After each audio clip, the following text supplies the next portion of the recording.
Alors, après notre transition allemande, reprenons, on n'est pas loin, hein, parce qu'il y a du Kretschmer pour la typologie. Donc, on ne va pas tout voir, mais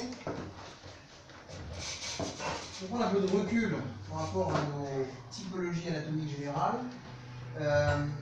il y a déjà celle qui a été reprise depuis longtemps par le FBI. C'est celle qui est à l'origine des profils organisés et inorganisés. Ça vient de Kretschmer, qui était un psychiatre bien connu à l'époque, et qui donc avait établi que quand on est plutôt d'un type leptosome, on est globalement inorganisé. Je vais vous expliquer rapidement ce que c'est, parce qu'il faut quand même le redire rapidement. Ça, type athlétique, c'est plutôt globalement organisé. Et le pique-nique, c'est l'organisé qui s'est désorganisé.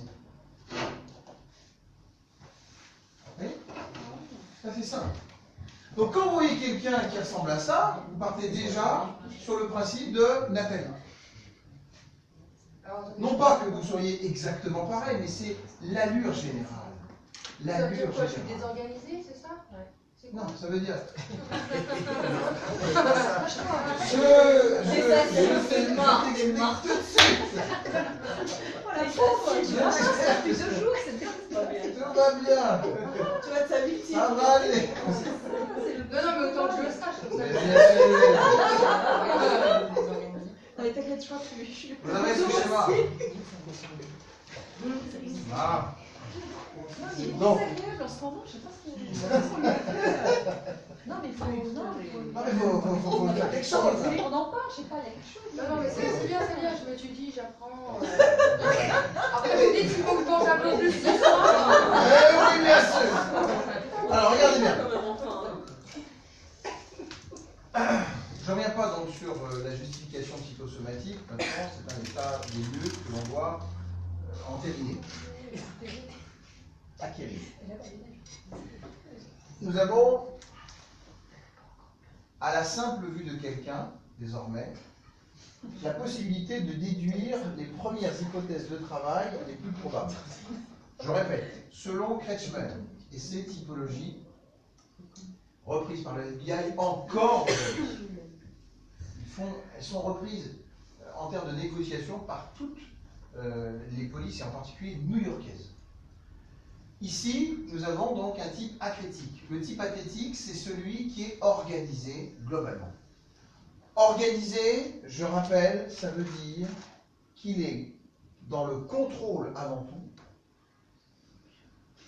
préméditation et sélection de sa victime.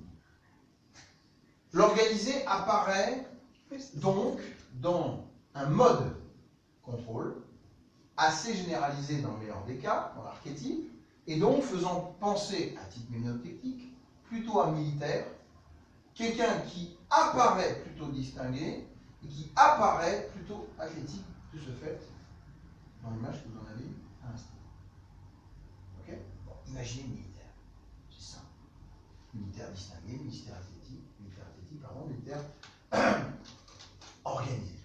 Et donc, il contrôle, il prémédite, il sélectionne sa victime, ou même la situation dans laquelle il veut se trouver, ou la profession dans laquelle il veut s'engager. Tout est contrôle, préméditation, sélection. Si vous voyez un type comme ça, vous savez déjà que la première hypothèse de travail, sans réfléchir, ça va être instinctif, qu'il est beaucoup plus probable qu'il soit contrôlé,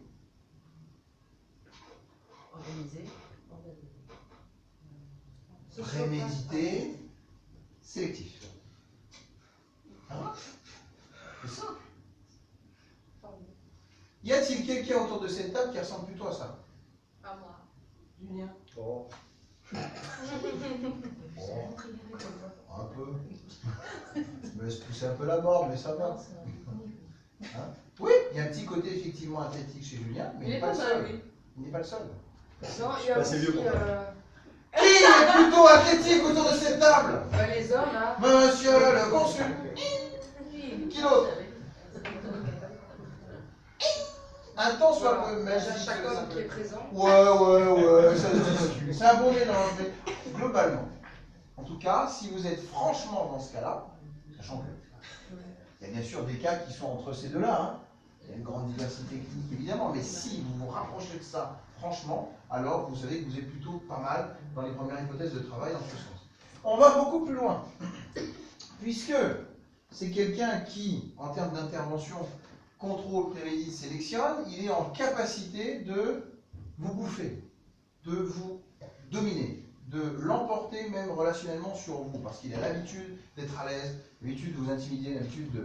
Je ne reviens pas sur moi qui... Vous voulez vraiment que je le fasse S'il vous plaît.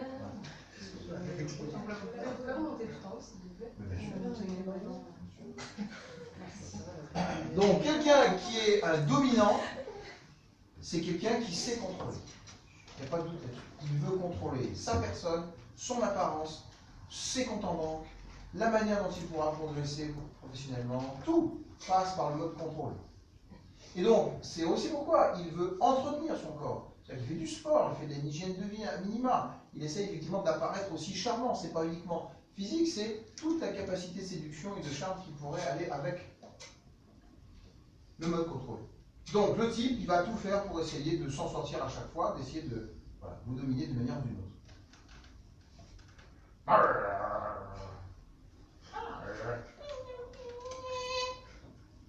Donc, si vous êtes... C'est sûr qu'il va faire... Ou...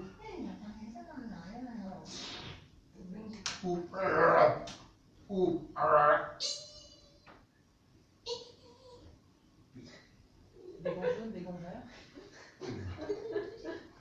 Ok? Donc, l'objectif, c'est dissuasion sans agressivité. Dissuasion, on l'a déjà fait hier.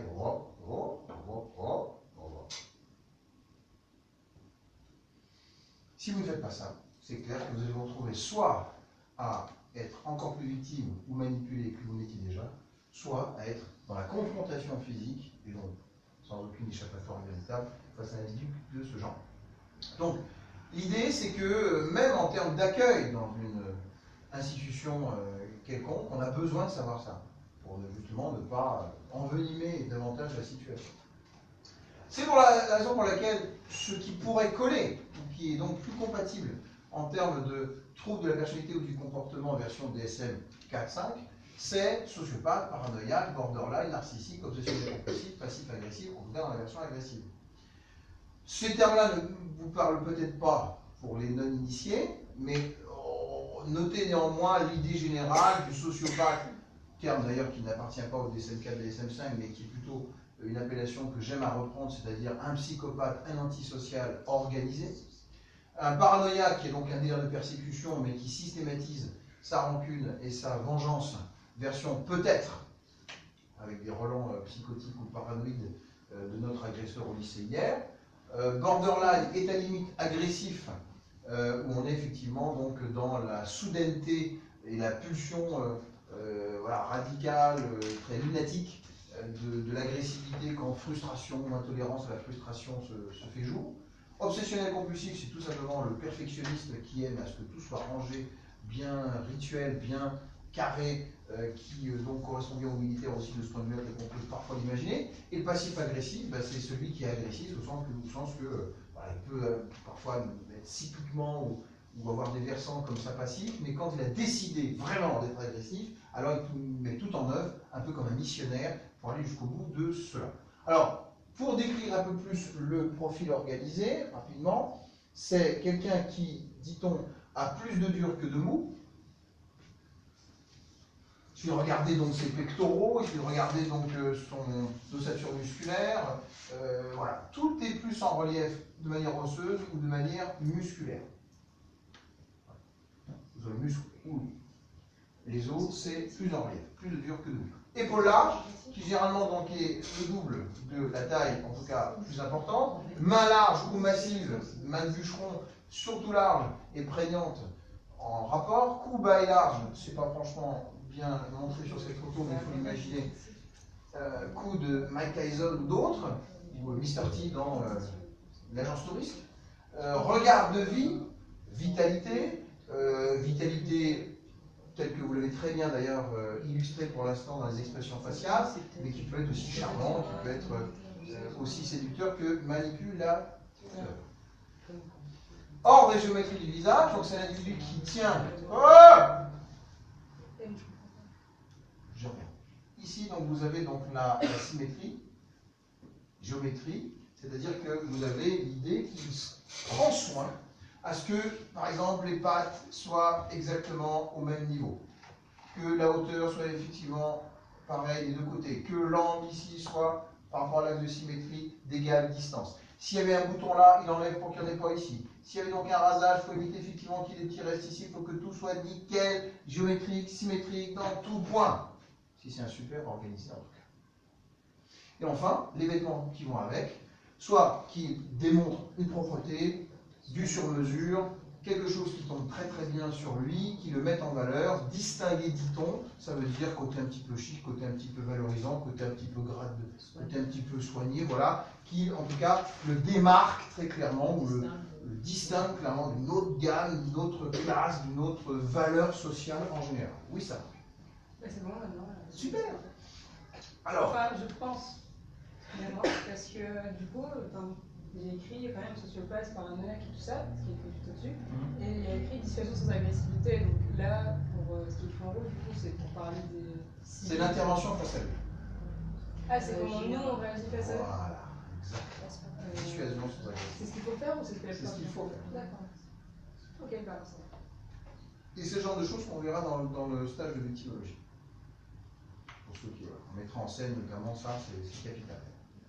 Parce que vous êtes déjà retrouvé en tant que victime face à ce genre de type. Donc il faut savoir comment gérer. C'est déjà pas mal. Sauver sa peau ou son cul, excusez-moi. Parfois, ça va jusqu'à.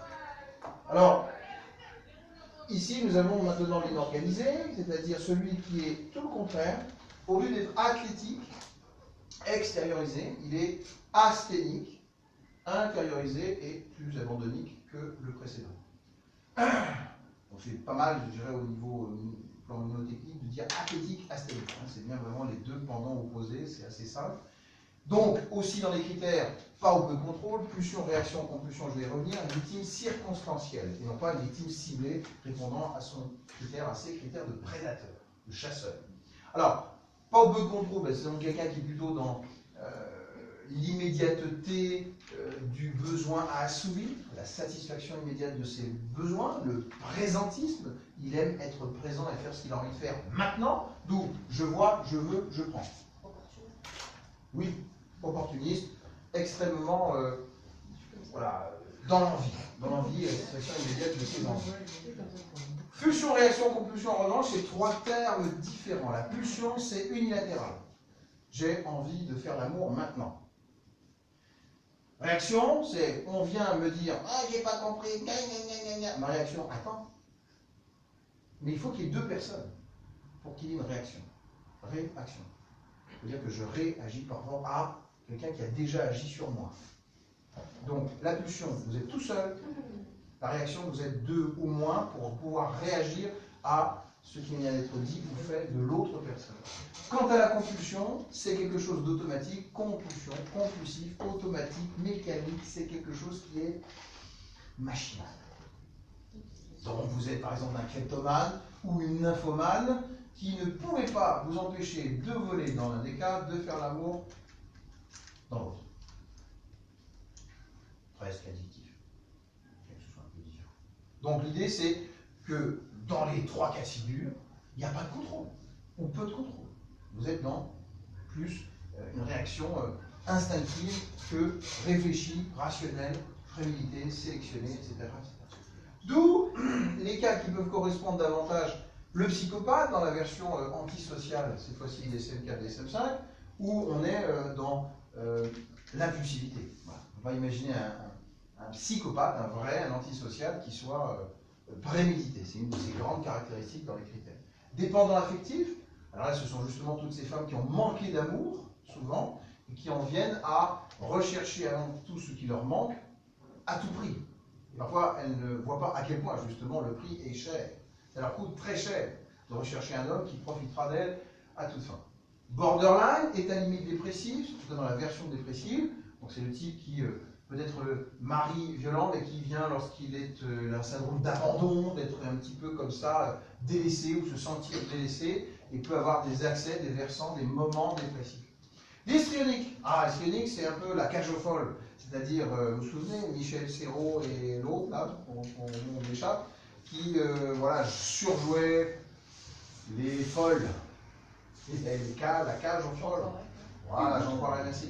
Et voilà, et donc ce côté un petit peu sexualisé, un peu vulgaire, un peu grossier, un peu gras dans l'humour, qui en vient comme ça à se mousser, presque être narcissique là-dedans, et voilà, pour avoir le sentiment d'exister, mais c'est très inorganisé de ce point de vue-là, c'est pas vraiment structuré.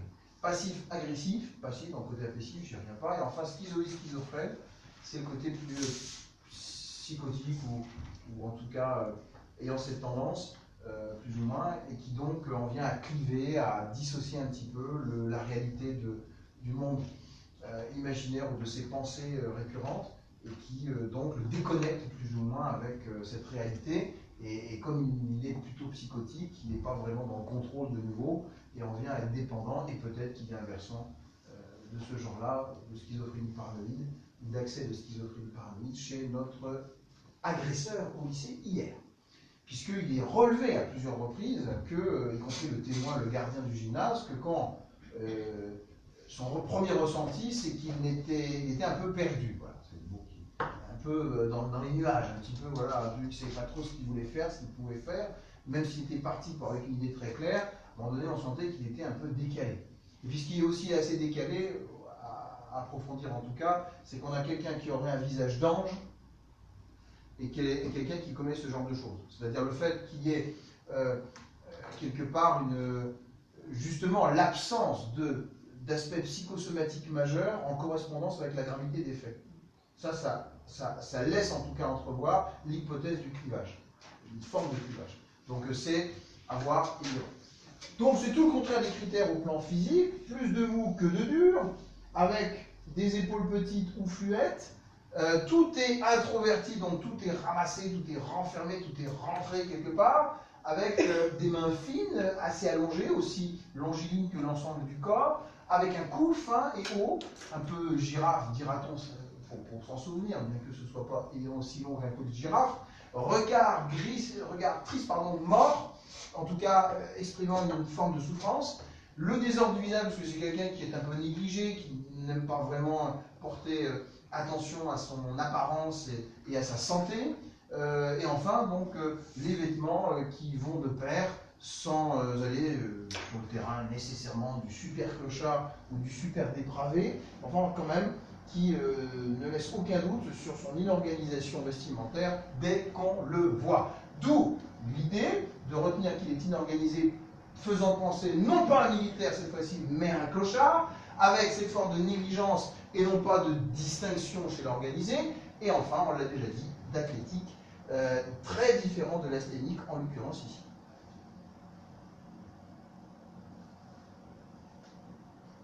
Forcément, et de manière correspondante, et après je fais un résumé,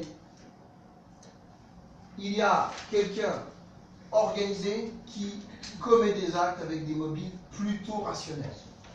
C'est logique.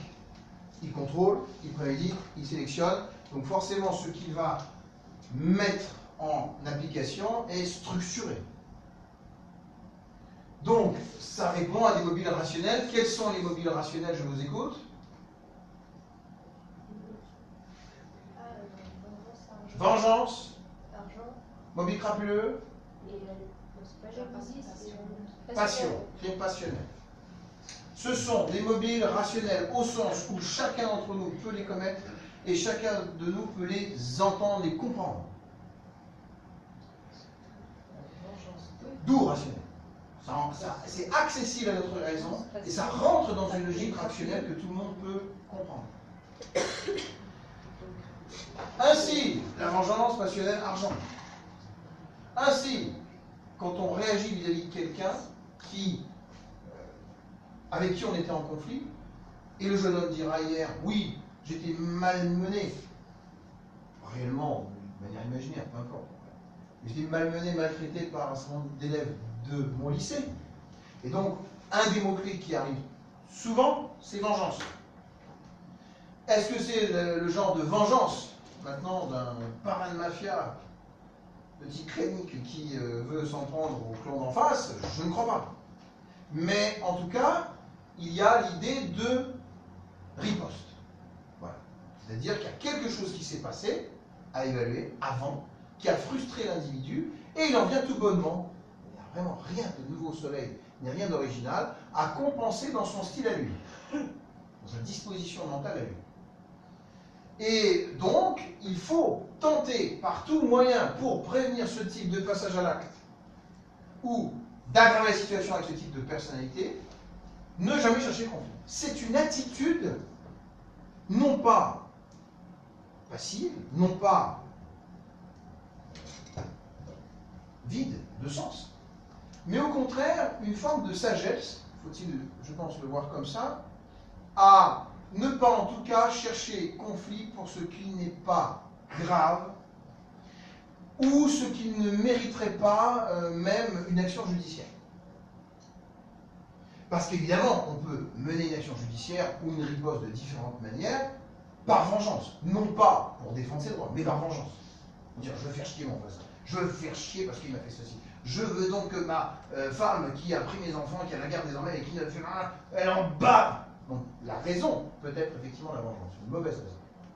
Mais dès lors que vous savez que derrière se trouve une forme de vengeance, alors il faut essayer de ne jamais chercher le conflit. C'est une attitude pacifique, c'est une attitude qui ne provoque pas un individu dans ce type de situation. Et faut-il reconnaître que si on a un élève qui est remonté comme sur des ressorts psychotiques, à être laissé sous une forme de harcèlement, imaginons, dans un premier temps, par des élèves qui, de manière peut-être systématique, ou en tout cas suffisamment répétée dans son ressenti, en viennent donc à l'isoler, le frustrer, l'inquiéter, voilà, psychologiquement, et mobiliser ensuite tous ces petits délires, tous ces petits, voilà, toutes ces remontrances sataniques, toutes ces remontrances, ces ravissances comme ça de haine, de fascination des armes pour leur régler leur compte. C'est clair qu'il faut désamorcer et court-circuiter un type comme ça en ne cherchant pas le conflit. Ça veut dire quoi? Ça veut dire un proviseur, un conseiller d'éducation, un pion même, un professeur, voilà, n'importe qui, ou même un élève, son ami, qui à mon avis n'a pas été celui qui l'a calmé, en viennent à relativiser le conflit ou même essayer de pacifier, négocier les éléments, les parties au conflit.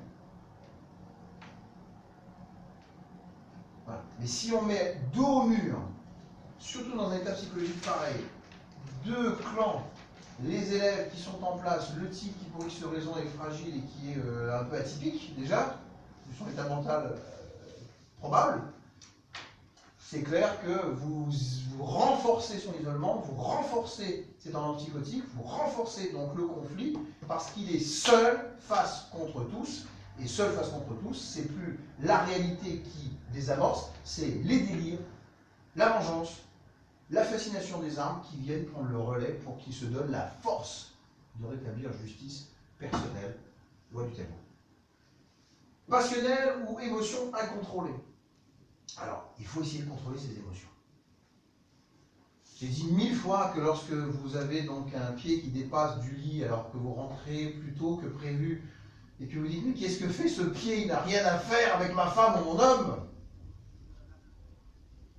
Vous avez, théoriquement en tout cas, contrôle à avoir pour ne pas sombrer dans quelque chose de pire encore que l'infidélité de votre homme ou femme. C'est-à-dire, oui, elle a fauté, il a fauté. J'allais dire, et alors? Si, précisément, il ou elle a fait ça, c'est qu'elle ne me mérite plus. Eh bien, contact. Au revoir. Au revoir. C'est tout.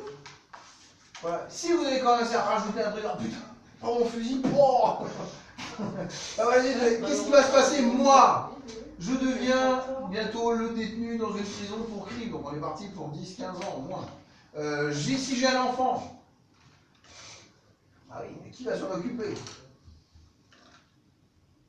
Moi qui suis déjà frustré, peut-être, pour différentes raisons, je sais de quoi je parle. Si à un moment donné, donc, je dois penser aux victimes collatérales, c'est-à-dire qu'est-ce que va en penser mon père, ma mère, mes proches, mes voisins, mes collègues de travail. D'ailleurs, je vais perdre mon travail et toute source de revenus à ce moment-là, au passage. Ouais, mais malheureusement, dans certaines cultures, c'est tellement encouragé ce genre de choses, comme un crime d'honneur, dans ce cas précis, que bien au contraire, il peut devenir le héros, il peut au contraire avoir tous les avantages possibles, non seulement... D'où le contrôle. Voilà, oui, mais en même temps, non seulement il va se débarrasser du problème qui est sa femme qui va tromper son mec,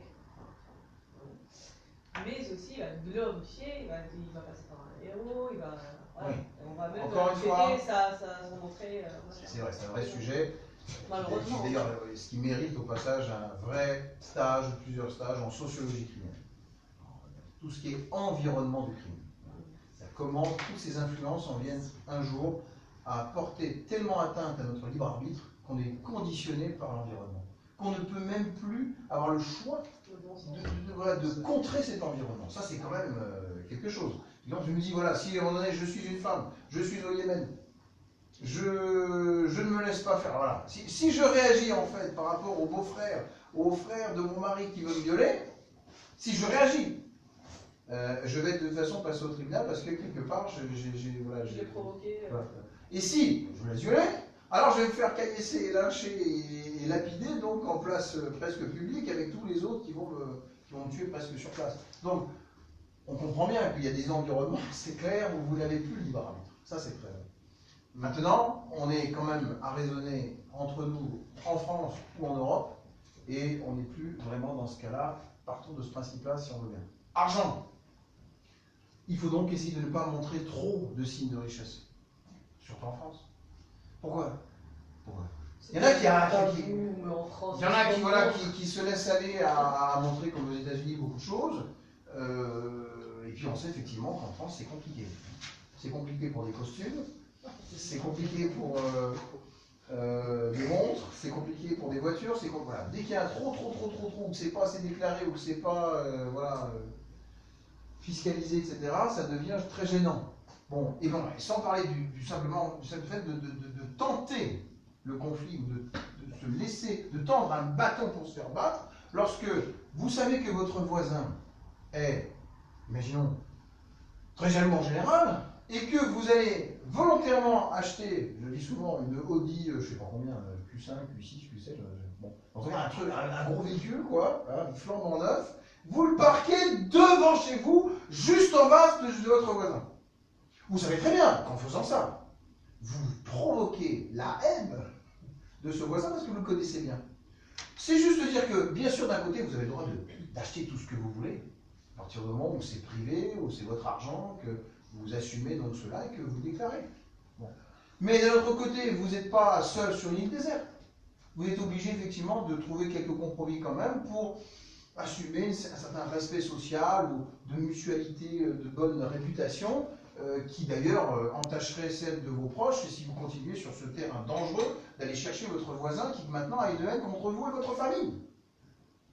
Donc pourquoi ne pas ranger tout simplement votre véhicule une fois qu'il est rentré? Il a vu, hein, que vous avez une nouvelle voiture. Mais vous le rentrez gentiment et vous ne l'exposez pas. Vous n'exhibez pas vos signes de richesse trop. D'accord? C'est tout. C'est tout ce qu'on dit. Sauf qu'il y a des gens, effectivement, qui à un moment donné parlent « j'ai des trésors, j'ai des lingots d'or, j'ai des pièces à n'en plus finir issues d'un héritage, tu ne les auras jamais, dirait presque le type dans son préau d'école. Tu l'auras pas, mon beau-frère. Même dans mon héritage. Évidemment, la haine.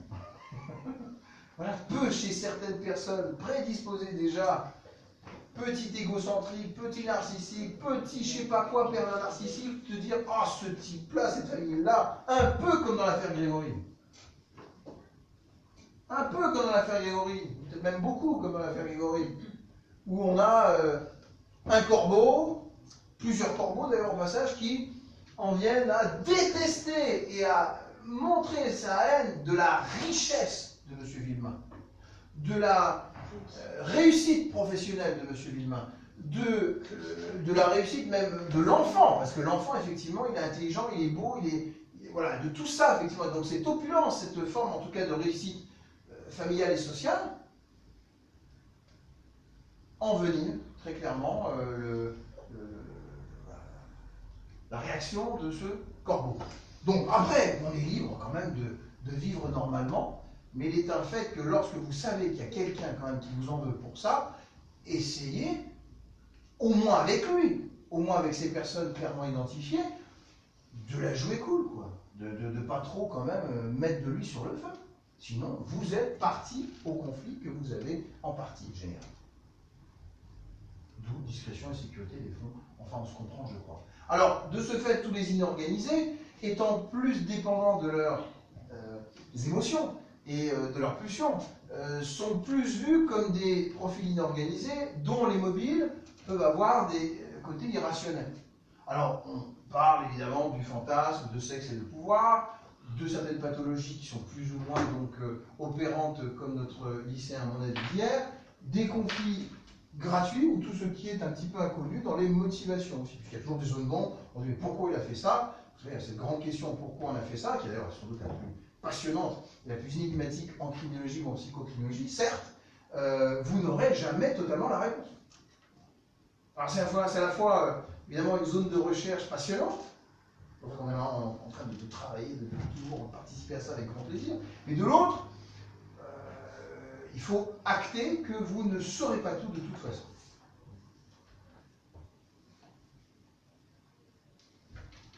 Bon, et donc, la pathologie peut avoir des relents psychiatriques, et pour faire simple, les fantasmes sexe et pouvoir, c'est ce que vous aimeriez avant tout, ce que vous désirez avant tout, et vous commencez à le glorifier dans votre tête, jusqu'à ce que un jour vous ayez l'occasion ou l'envie tout simplement de le mettre en pratique. Parfois de manière extrêmement sonnante et trébuchante quand vous arrivez avec un fusil, deux grenades, un bâton de dynamite qui aurait pu exploser, et bien d'autres choses encore. Le psychopathe sur Facebook qui, dans les jeux vidéo, a ce profil diabolique, satanique, et qui donc tue tout sur son passage avec une forte identification de ce jeune en ce personnage. Vous voyez bien effectivement qu'il y a à un moment donné, en tout cas une bonne hypothèse de travail parmi d'autres, qui est de se dire qu'il est passé de la fiction à la réalité, il est passé du fantasme morbide à la réalité, et il y a un trait d'union en tout cas évident entre des vidéos de tuerie de masse dans les écoles qu'il est déjà en train d'exploiter, qu'il est déjà en train d'imaginer, en se positionnant acteur possible, probable, puis réellement acteur de cette furie. On passe du fantasme à la réalité. Bon, et donc, je suis sûr, maintenant que j'ai dit ça, je n'ai pas vu ce jeune. Je ne sais pas à quoi il ressemble. Personne n'en a encore donné, il me semble, le profil physique. On est d'accord. Mais moi je vous dis, rien que par les éléments que nous avons décrits ce matin, qu'il ressemble beaucoup plus probablement à ça qu'à ça. C'est tout. Et que dans un jeu de rôle, simulation vidéo que nous allons cet après-midi donc mettre en place, si je commence à aller chercher des personnes comme ça, je sais que l'hypersensibilité devra être bien, elle est déjà évidente, quelque part, mais elle doit être effectivement scénarisée en conséquence. Et que si moi j'ai quelqu'un de potentiellement organisé, potentiellement contrôlé, potentiellement voilà, il faut que j'aille le chercher de manière beaucoup plus dissuasive ou surprenante ou inattendue, parce que lui, c'est même beaucoup plus difficile à bouger. Julien s'en souvient très bien. Il faut peut-être d'ailleurs revoir la petite vidéo à l'occasion. C'est-à-dire le fait que malgré ses atouts, il est intelligent. Vraiment. Il a, voilà, parfois le fait que contrôler, croyant que ça pourrait être comme ceci, comme cela, qu'il semble que c'est routinier ou que c'est voilà, quelque chose qu'il peut en tout cas assumer d'une manière ou d'une autre, pouf, surprise, à terre, fini, terminé.